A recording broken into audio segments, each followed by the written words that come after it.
بسم اللہ الرحمن الرحیم۔ السلام علیکم، welcome back to my YouTube channel, welcome back to another video.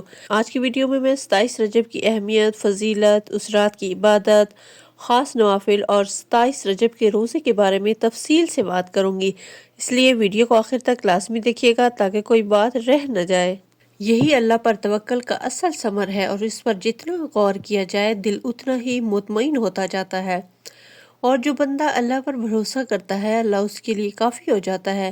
یہ کوئی عام بات نہیں، یہ رب العالمین کا وعدہ ہے، وہ وعدہ جو کبھی ٹوٹتا نہیں، کبھی کمزور نہیں پڑتا۔ بس شرط یہ ہے کہ دل پورے یقین کے ساتھ اللہ کے سپرد ہو جائے۔ جب انسان اپنی فکر، اپنے ڈر، اپنی بے چینی اللہ کے قدموں میں رکھ دیتا ہے تو پھر اللہ اس کی ضرورتوں کا کفیل خود بن جاتا ہے۔ رزق ہو یا عزت، سکون ہو یا حل، سب کچھ اپنے وقت پر بہترین طریقے سے عطا ہوتا ہے۔ قرآن ہمیں یاد دلاتا ہے، اور جو اللہ سے ڈرے اللہ اس کے لیے نکلنے کا راستہ بنا دیتا ہے اور اسے وہاں سے رزق دیتا ہے جہاں سے وہ گمان بھی نہیں کرتا۔ یہ آیات صرف پڑھنے کے لیے نہیں، یہ جینے کے لیے ہے، سہارا لینے کے لیے ہے۔ آج ہم سب زندگی کی ایک نہ ختم ہونے والی دوڑ میں شامل ہیں۔ پیسہ، مقام، آسائش، نام، ہر کوئی آگے بڑھنا چاہتا ہے، لیکن اس دوڑ میں ہم اکثر وہ آسان راستہ بھول جاتے ہیں جو اللہ نے خود ہمیں دکھائے ہیں۔ ہم حرام اور ناجائز کے دروازے کھٹکھٹاتے ہیں، لیکن حلال کے صبر والے راستے کو چھوڑ دیتے ہیں۔ ہم انسانوں کے سامنے ہاتھ پھیلاتے ہیں، لیکن رب کے سامنے جھکنے میں دیر کر دیتے ہیں۔ ذرا سوچئے، اللہ سمندر کی گہرائیوں میں رہنے والی بحیل مچھلی تک کو روزانہ ہزاروں کلو رزق پہنچا دیتا ہے، پرندوں کو بغیر گودام کے کھلاتا ہے، چونٹی کو اس کے بل میں رزق دیتا ہے، تو کیا وہ آپ کے بچوں کی فیس، آپ کے گھر کا خرچ، آپ کے 2 وقت کے کھانے کا بندوبست نہیں کر سکتا؟ یقین مانیے، رزق کی کمی نہیں، یقین کی کمی ہے۔ جب انسان شکوے چھوڑ دیتا ہے، کیونکہ میرے ساتھ کہنا چھوڑ دیتا ہے، اور صرف دعا، التجا، آنسو اور سجدہ اختیار کر لیتا ہے، تو اللہ پاک اس کی زندگی کے بند دروازے ایسے زاویوں سے کھولتا ہے جن کا انسان نے کبھی تصور بھی نہیں کیا ہوتا۔ کبھی مسئلہ وہی رہتا ہے لیکن دل مضبوط ہو جاتا ہے، کبھی راستہ اچانک نکل آتا ہے، اور کبھی اللہ ایسا سکون عطا کر دیتا ہے کہ دکھ بھی عبادت لگنے لگتے ہیں۔ کوئی سسرال میں آزمائشوں کا سامنا کر رہا ہے، کوئی شوہر کی لاپرواہی سہ رہا ہے، کوئی ماں بن کر بھی تنہا ہے، کوئی اولاد کے لیے ترس رہا ہے، کوئی ٹوٹا دل لیے راتوں کو جاگتا ہے، اور کوئی ایسا ہے جس کے پاس اپنا دکھ سنانے والا بھی کوئی نہیں۔ یہ سب آزمائشیں ہیں، اور یاد رکھیے اللہ کسی کو بے مقصد نہیں آزماتا۔ کسی کو نعمت دے کر آزمایا جاتا ہے کہ شکر کرتا ہے یا نہیں، اور کسی سے لے کر آزمایا جاتا ہے کہ صبر کرتا ہے یا پھر نہیں۔ بس ایک بات یاد رکھیے، ہر حال میں اللہ سے جڑے رہنا ہی کامیابی ہے۔ شکر خوشی میں، صبر تکلیف میں، اور توکل ہر حالت میں۔ جو اللہ پر چھوڑ دیتا ہے اللہ اسے کبھی خالی ہاتھ نہیں لوٹاتا، شاید فوراً نہیں بلکہ بہترین وقت پر بہترین طریقے سے نواز دیتا ہے۔ اللہ ہمیں سچا توکل، دل کا سکون اور آزمائشوں میں ثابت قدمی عطا فرمائے، آمین۔ اب بات کر لیتے ہیں 27 رجب کی شب کا خاص اور بابرکت وظیفے کی۔ سب سے پہلے یہ بات اچھی طرح یاد رکھیں کہ 27 رجب کی مبارک رات ہوگی کون سی۔ 26 رجب کو مغرب کی نماز کے بعد یہ ٹائم شروع ہو جاتا ہے، اور 27 رجب کے دن روزہ رکھا جاتا ہے، یعنی رات عبادت اور دن میں روزہ۔ یہ وہ رات ہے جس میں اللہ کی رحمتیں خاص طور پر نازل ہوتی ہیں، اس لیے کوشش کریں کہ اس رات کو فضول باتوں، موبائل اور سوشل میڈیا سے بچا کر صرف اللہ کے لیے مخصوص کر لیں۔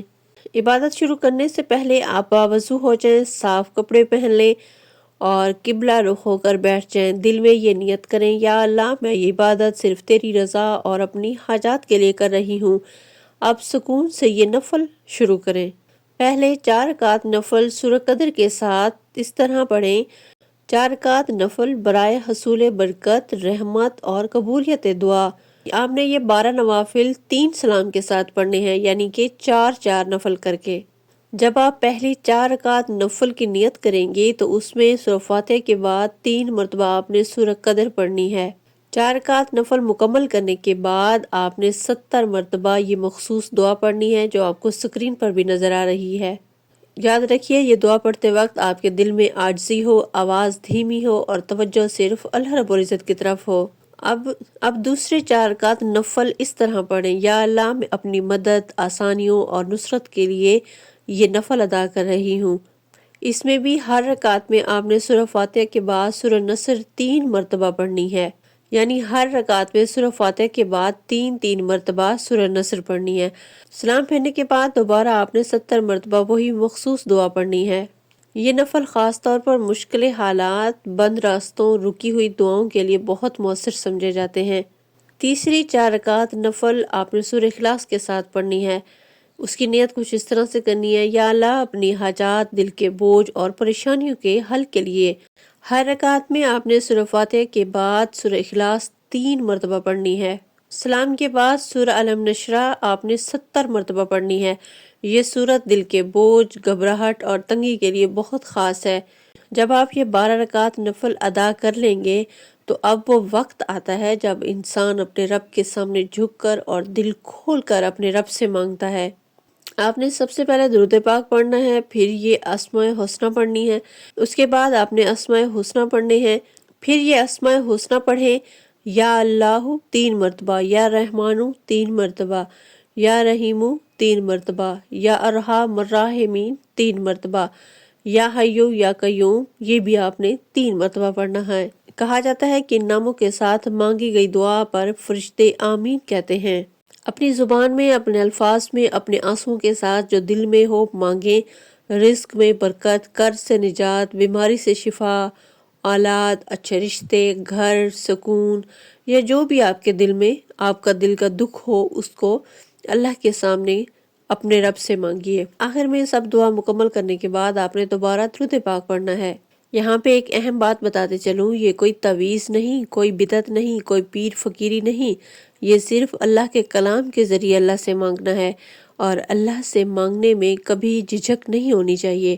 اللہ اس مبارک رات کے صدقے ہم سب کی دعائیں قبول فرمائے، آمین یا رب العالمین۔